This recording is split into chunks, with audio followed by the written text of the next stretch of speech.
नमस्कार मित्रों, संस्कृत वर्णमाला में वर्णों के उच्चारण से संबंधित ये नया वीडियो प्रयत्न आधारित वर्ण,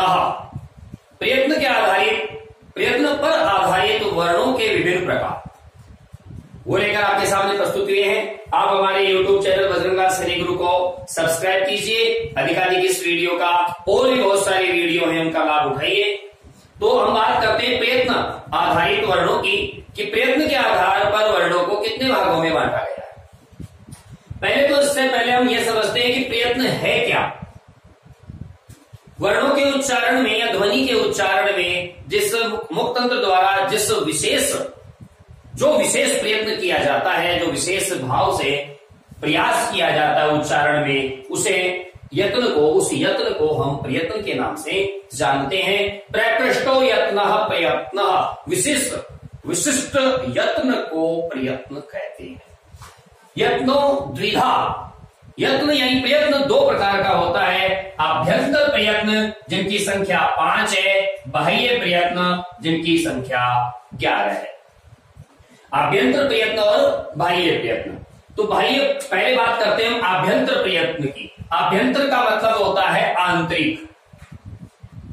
आभ्यंतर का तात्पर्य हो गया आंतरिक। आंतरिक प्रयत्न कितने हैं? आंतरिक प्रयत्नों की संख्या है 5।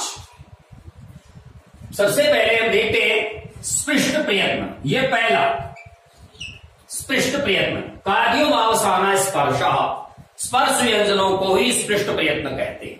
स्पर्श व्यंजनों के उच्चारण में जो प्रयत्न किया जाता है उसका नाम स्पृष्ट प्रयत्न है। इसमें आ जाते हैं क से म तक फुल 25 वर्ण। क से म तक के 25 वर्ण स्पृष्ट प्रयत्न में आते हैं। ईषद स्पृष्ट प्रयत्न, हल्का सा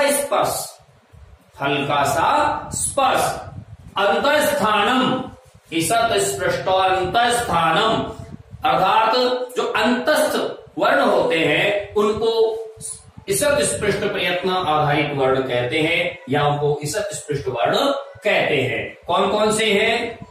य, व, र, लो, ये 4 इनकी संख्या है।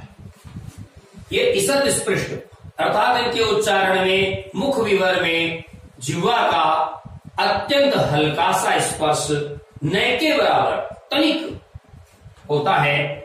फिर है ईषद विवृत प्रयत्न, ईषद विव्रतो उष्माणम। तो ईषद विव्रतम उष्माणम का मतलब हो गया ईषद विवृत हल्का सा खुला प्रयत्न, उष्माणम उष्म व्यंजनों का। और उष्म कौन कौन से हैं? शल उष्माणो अर्थात शल प्रत्याहार, अर्थात श, श, स, ह, इन 4 वर्णों का प्रयत्न ईषद विवृत प्रयत्न है। इन 4 वर्णों का प्रयत्न ईषद विवृत प्रयत्न है। फिर बात आती है विवृत प्रयत्न की। विवृत प्रयत्न में कंठ खुला रहता है, ध्यान दीजिए, कंठ, मुख नहीं, कंठ खुला रहता है। विवृत स्वराणाम अर्थात समस्त स्वरों का प्रयत्न विवृत होता है। समस्त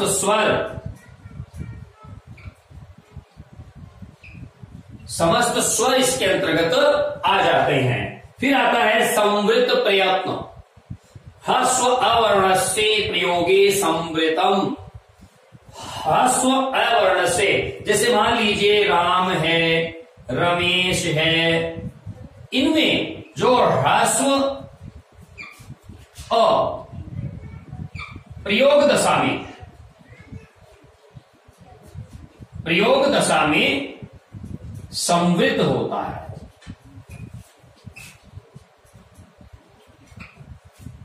ह्रस्व अ प्रयोग दशा में संवृत होता है, प्रक्रिया दशा में विवृत होता है। तो ये इस प्रकार से हम देख सकते हैं। स्पृष्ट प्रयत्न में स्पर्श व्यंजन 25 आ जाते हैं, ईषद स्पृष्ट में तनिक स्पर्श में अंतस्थ वर्ण आ जाते हैं, ईषद विवृत में शल यानी उष्म व्यंजन आ जाते हैं। विवृत प्रयत्न में समस्त स्वरों की गिनती कर ली जाती है और संवृत में केवल प्रयोग दशा में ह्रस्व अकार का प्रयोग किया जाता है और प्रक्रिया दशा में ह्रस्व अकार विवृत होगा और प्रयोग दशा में ह्रस्व अकार संवृत होगा।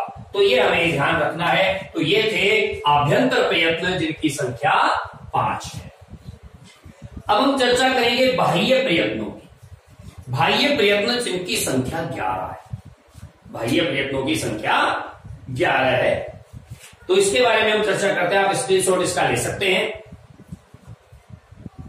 तो अब हम बाह्य प्रयत्नों की चर्चा करते हैं जिनकी संख्या 11 बताई गई है पाणिनीय शिक्षा में। ध्यान दें, आंतरिक यानी आभ्यंतर प्रयत्नों की संख्या पाणिनीय शिक्षा में 5 है और सिद्धांत कौमुदी में इनकी संख्या 4 है।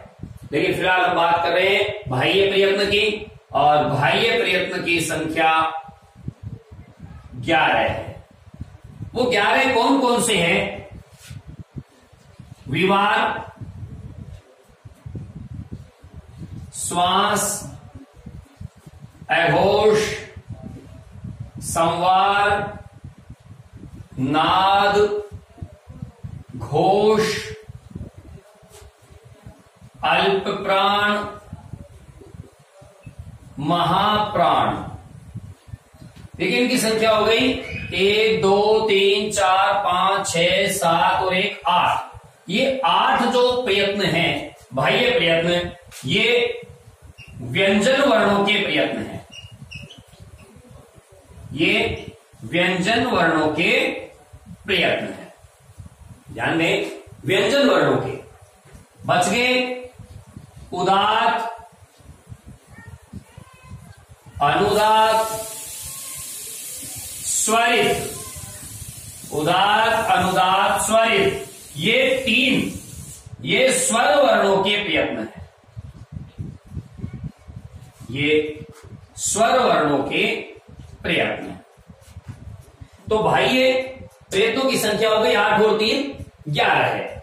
अब इनका सब में अलग अलग है। तो सबसे पहले हम चर्चा करते हैं अलग अलग इसका कौन से प्रयत्न में कौन सा वर्ण आ जाता है उसकी चर्चा करेंगे। तो सबसे पहले हम करेंगे विवार, श्वास, अघोष। विवार, श्वास, अघोष, इनको अघोष वर्ण भी कहते हैं। अघोष वर्ण ये कौन कौन से हैं? ये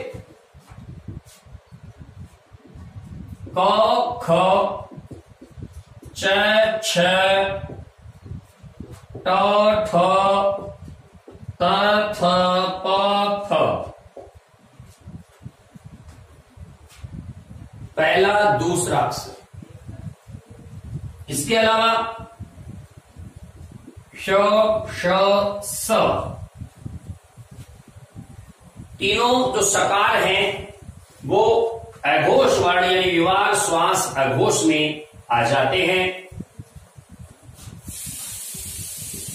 विसर्ग ये भी अघोष में आ जाता है। दूसरे नंबर पे जो आएगा वो है संवार, नाद, घोष। इन्हें सघोष वर्ण भी कहते हैं। इन्हें सघोष वर्ण भी कहते हैं। इनमें क्या क्या आ जाएगा? ग, घ, ङ, ज, झ, ञ, ड, ढ, ण, द, ध, न, ब, भ, म, य, व, र, ल। अनुस्वार।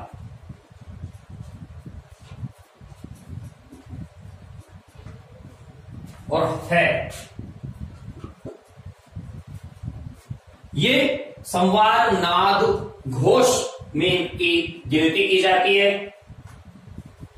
तीसरे क्रम पे आ जाता है अल्प प्राण।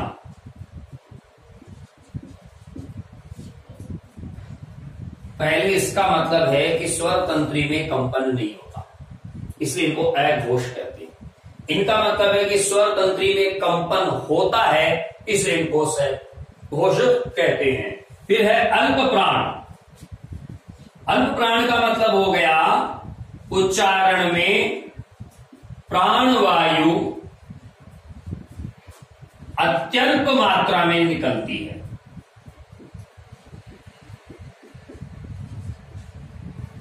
जब हम इसका उच्चारण करेंगे तो प्राणवायु अत्यल्प मात्रा में निकलती है। इसमें आ जाता है क गैंग जय टन तदन पम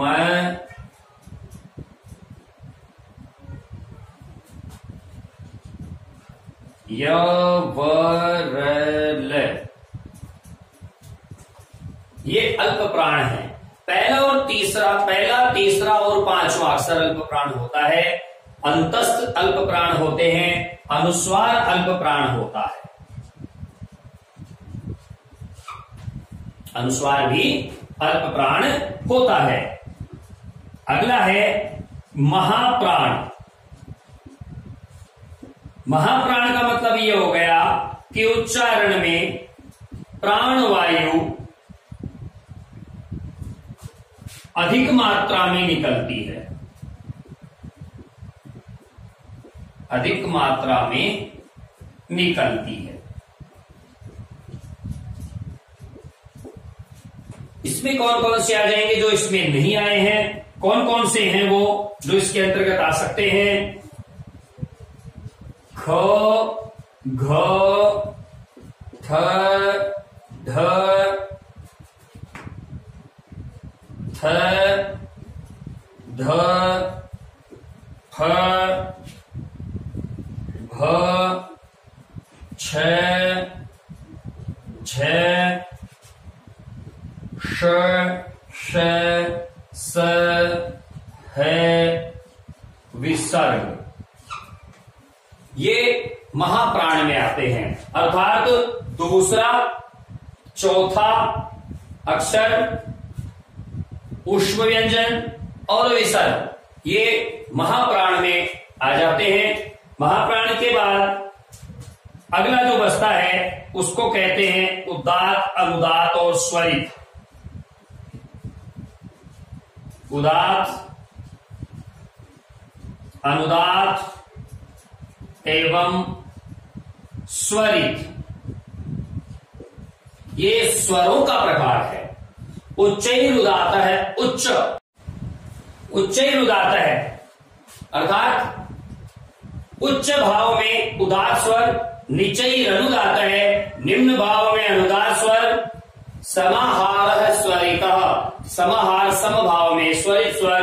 तो ये तीन उदात्त, अनुदात्त और स्वरित तीनों समस्त स्वरों के लिए प्रयुक्त हुए हैं। तो इस प्रकार आप देख सकते हैं विवार, श्वास, घोष, संवार, नाद, घोष, अल्पप्राण और महाप्राण, ये 8 तो व्यंजन वर्णों के प्रयत्न हैं और उदात्त, अनुदात्त और स्वरित ये 3 स्वर वर्णों के प्रयत्न हैं। इसके अलावा संवार, नाद, घोष यानी सघोष में समस्त स्वरों को भी शामिल किया जाता है और अल्प प्राण में भी समस्त स्वरों को शामिल किया जाता है। तो इस प्रकार आप देख सकते हैं ये प्रयत्न आधारित वर्णों के जो भेद हैं ये इस वीडियो में आपके सामने पेश किए गए। आशा आपको अच्छे लगे होंगे और आप हमारे YouTube चैनल भजन क्लास सैनिक गुरु को शेयर कीजिए, सब्सक्राइब कीजिए और अधिकाधिक लाभ उठाएं। अगले वीडियो में वर्णमाला की अगली कड़ियों को लेकर आपके सामने फिर से हाजिर होंगे। तब तक के लिए नमस्कार, जय हिंद, जय भारत।